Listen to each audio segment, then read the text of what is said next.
A nuestro alrededor siempre ha existido el mundo invisible. Insignificante pero implacable. Lo transformamos y lo destruimos a diario. De este microcosmos surgen amenazas capaces de arrasar con la humanidad entera. Somos testigos directos de eso. Sin embargo, también llegan a surgir algunos aliados que nos ayudan o que nos dan nuevas oportunidades para sobrevivir. Este microcosmos, que ha existido desde que se originó la vida en la Tierra, permaneció invisible para el humano durante miles de años. Pero hasta hace más o menos como 350 años, hubo un hombre que fue el primero en observarlo.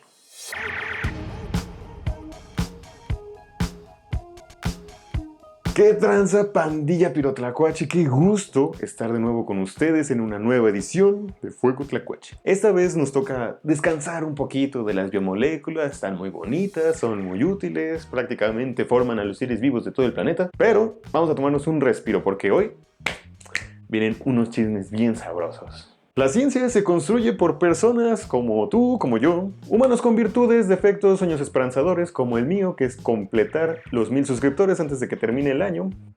Claro. Miedos, incoherencias y pues todo eso que nos hace humanos, ¿no? Claro, no sé por qué no. Y en esta ocasión vamos a conocer a uno de los personajes que le dieron a la humanidad una nueva forma de ver el mundo. Imposible. Les presento al señor Anton van Leeuwenhoek. Leeuwenhoek. Toñito Leeuwenhoek para los cuates. El buen Toñito Leeuwenhoek nació En los años 1600. más precisamente en 1632 en Delft. Un pequeño pero importante pueblito en Holanda. En la época que Toñito Leeuwenhoek creció, es decir, en los años 1600. En Europa se vivía una guerra entre católicos y protestantes. La economía del mundo se movía por la venta de productos, muchos de ellos provenientes del continente americano. Y nomás para dar un poco más de contexto histórico, en México todavía seguíamos siendo la Nueva España y nos faltaban como 200 años para la independencia. Otra cosa muy importante que hay que destacar de esta época es que el Renacimiento tenía muy poco que había ocurrido, que fue un movimiento cultural a lo largo del mundo occidental, es decir, las Europas, que sembró sus frutos en el siglo en el que nació Leeuwenhoek. Ya en esta época la gente se sentía con más libertad de expresarse y lo hacía a través de las artes, la música, la escultura, la literatura, ¿sí? Y para la ciencia fue algo muy bueno porque empezó a acelerarse de manera exorbitante. Pues ya se podían buscar respuestas a los fenómenos de la naturaleza a través de experimentos y observaciones detalladas sin el temor de que te acusaran de brujo y te quemaran. Lo anterior fue una embarrada muy embarrada de lo que ocurría alrededor del buen Toñito Leeuwenhoek. Él en particular era el hijo de unos comerciantes en ese pequeño pueblo holandés, Delft. Su familia fabricaba canastas y producía cerveza, y lo vendían en el mercado del lugar. Su papá muere joven y su mamá lo manda a la universidad para que se vuelva funcionario público. Pero la verdad es que él no era muy fan de la escuela, así que mejor se dedicó a ser aprendiz de comerciante en Ámsterdam, es decir, salió de su pequeño pueblo para buscar y descubrir su lugar en el mundo. A los 21 años regresa a su pueblo, se casa, se divorcia, se vuelve a casar y tiene muchos hijitos. Muchos se murieron, típico de la época, pues la esperanza de vida no era mucho. Y pues ya, prácticamente el señor tenía la vida resuelta, tenía una familia, tenía un negocio al que no le iba nada mal y además era un sujeto bastante sencillo. No era de su interés la fama, las riquezas, o sea, era más de la vida tranquila y discreta. Y pues seguro te preguntarás, ¿qué chingados me importa eso? Pues la importancia del buen Toñito es que tenía pasatiempos un tanto extravagantes y era un hombre con una curiosidad muy grande, pero también una persona muy terca y desconfiada. Entre los chismes de los tenderos del pueblo, escuchó decir que si veías a través de cristales tallados podías ver objetos con un tamaño amplificado. Además de que estaba de moda un libro llamado Micrografía de un tal Robert Hooke. En este libro se describían observaciones hechas a través de un microscopio compuesto de copos de nieve, fósiles, carbón y lo más chingón, láminas de corcho. Ese mismo corcho con el que se tapaban las botellas de vino, Robert Hooke vio algo como esto, que le recordó más o menos a las celdas de los monjes en los monasterios y fue el primero en utilizar, gracias a esta imagen, el término célula en una obra científica. Entonces, regresemos con Toñito Leeuwenhoek. Como no había TikTok, Face ni YouTube con que entretenerse, decidió dedicar su tiempo libre a la orfebrería y a fabricar sus propios lentes. Pues porque él también quería hacer observaciones microscópicas como el buen Robert Hooke, pero no lo iba a hacer con cualquier lente, iba a hacer con sus propios lentes, con sus propias reglas. ¡Qué macizo! El chiste aquí era tallar esos cristales con la técnica precisa para obtener una calidad superior a las lentes que ya se vendían en Holanda. Y para ello invertía horas y horas y horas y horas y horas. 2 horas más tarde. Y cuando se sentía satisfecho con la calidad de su lente, los colocaba en marcos de oro, cobre o plata que él mismo fabricaba. Ah, sí, porque nadie podía tocar sus lentes. Nadie. Su estándar de calidad era una lente de 3 milímetros de diámetro que le permitiera ver lo más pequeño posible con la suficiente nitidez. De esa forma, este sencillo vendedor de telas se volvió el mejor fabricante de lentes en toda Holanda, usando técnicas que se llevó a la tumba. Una vez satisfecho con la calidad de sus lentes, decía, ay, sí, me quedó muy chingón. Se puso a observar cualquier cosa que se le atrasara a sus nuevos ojos. Inspirado, claro, en el buen Beto Hooke y su libro Micrografía. Ahora pasaba horas viendo las fibras de la lana de las ovejas, cortes de las hojas de las plantas y de las semillas de su jardín, fibras de la madera, cabezas de mosca, la boca chupadora de una pulga, las patas de un piojo, el aguijón de una abeja y a sus chingos de cosas. Todo lo que cayera en sus manos era examinado por alguno de los cientos de microscopios que llegó a fabricar. Todos sus descubrimientos y descripciones de lo que observaba se los guardó por mucho tiempo. Mientras tanto, en Inglaterra, un grupo de otros observadores de la naturaleza, el físico Isaac Newton, el químico Robert Boyle y Robert Hooke, un científico que pues le hacía todo. Ellos y otros personajes acababan de fundar la Royal Society. También era conocida como la Real Sociedad para el Avance de la Ciencia Natural. Algo así como la Liga de la Justicia, pero de los científicos en Inglaterra. Una de las sociedades científicas más antiguas en la actualidad. El chiste o el objetivo de este grupo era obtener conocimiento científico a través de la evidencia que se conseguía con experimentos y la observación detallada. Esa era su única verdad. Nada de que, es que el Papa lo dijo, o lo dijo la abuelita de Batman. Algo es lo que es porque o se puede comprobar por la observación o a través de experimentos que se pueden replicar hasta que no exista ninguna duda de lo que se está hablando. ¿Alguna duda, lindo? De regreso en Delft, el pequeño pueblito de Leeuwenhoek, vivía un tal Rainier de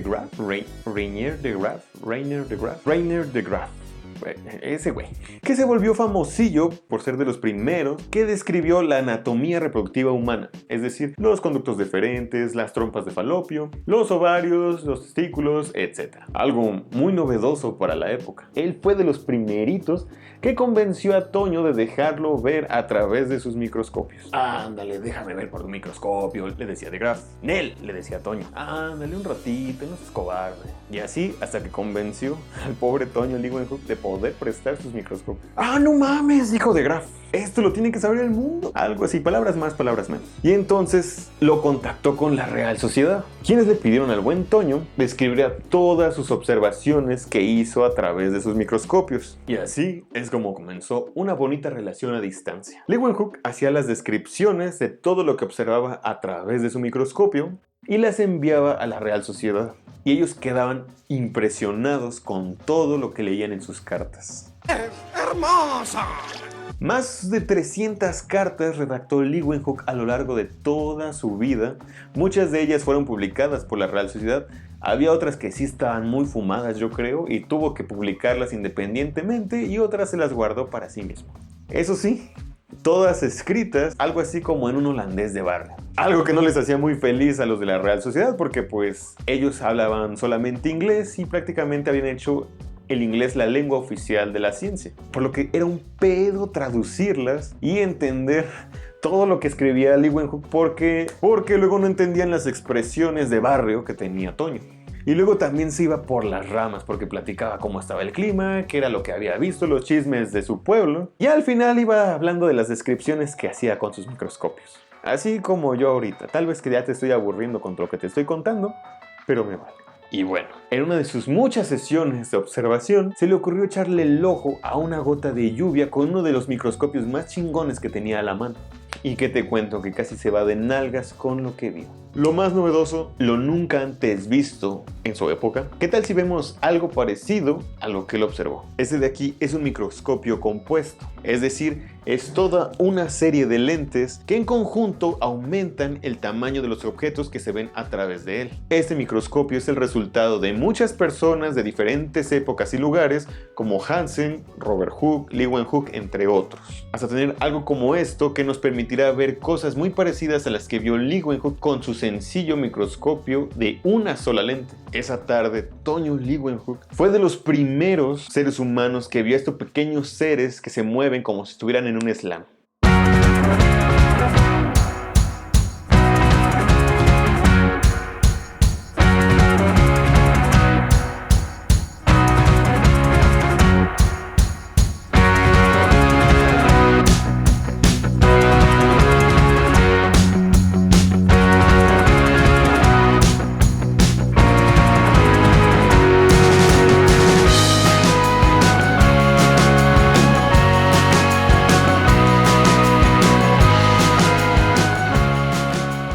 A los que decidió llamar animálculos. Se podría decir que vio más diversidad en una gota de agua que en un arrecife de coral o en un bosque. Así fue como Leeuwenhoek, un hombre sencillo pero con mucha curiosidad, fue capaz de descubrir seres fantásticos, seres que han vivido, crecido, luchado y muerto de un mundo invisible a simple vista. Ese mundo del que provienen seres capaces de aniquilar organismos millones de veces más grandes que ellos, capaces de desaparecer civilizaciones enteras, pero donde también podemos encontrar aliados que nos dan alimento, defensa y mantienen el equilibrio de los ecosistemas de nuestro planeta, mientras no los traicionemos produciendo contaminantes de manera desmedida. Ah, no, espera, eso ya lo estamos haciendo.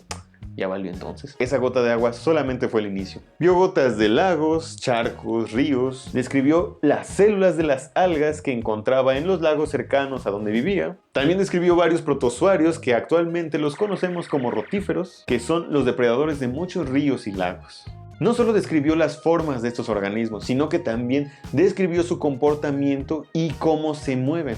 Llegó incluso a ser de los primeros observadores de las levaduras que son responsables de la producción de cerveza y del pan. Todas estas nuevas observaciones sobre sus animálculos fueron enviadas a la Real Sociedad, a la Royal Society. Y tan solo con el hecho de mencionar que había encontrado miles de criaturas viviendo solamente en una gota de agua les pareció ridículo.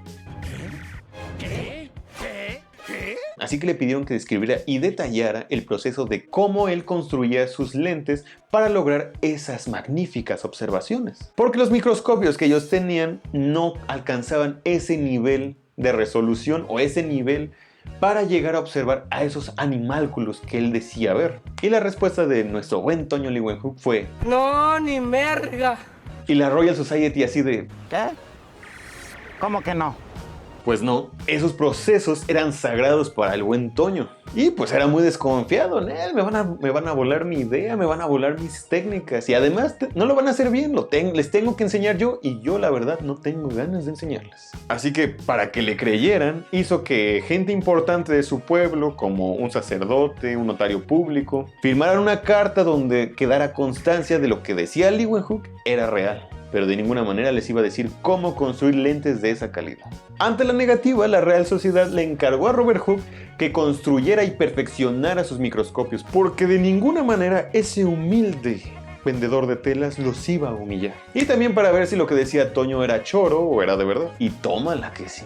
Todo lo que les había mandado en sus cartas fue corroborado por Robert Hooke. Hasta el más mínimo detalle era tal cual lo había descrito el buen Leeuwenhoek. Después de comprobar eso, le enviaron un diploma y lo hicieron miembro oficial de la Real Sociedad. Algo así como la placa de YouTube que pondría ahí si tuviera una. Ojo, yo también quiero mi placa, suscríbanse, no sean mala onda. Hasta ese momento, y después de observar un montón de animálculos, incluso de su cuerpo y de otras víctimas de su curiosidad, el pensar que pudieran hacer algún daño jamás se le cruzó por su mente. No había razones para pensar que esos animálculos tan pequeñitos le pudieran hacer daño a organismos como nosotros. Nunca pensó si eran buenos o malos, simplemente existían y punto. Esas preguntas de si eran buenos o malos se las hicieron otros personajes, de las que hablaremos en otra ocasión. Ahorita parece obvio pensar que sí, muchos microorganismos son responsables de muchas enfermedades. Gracias, COVID.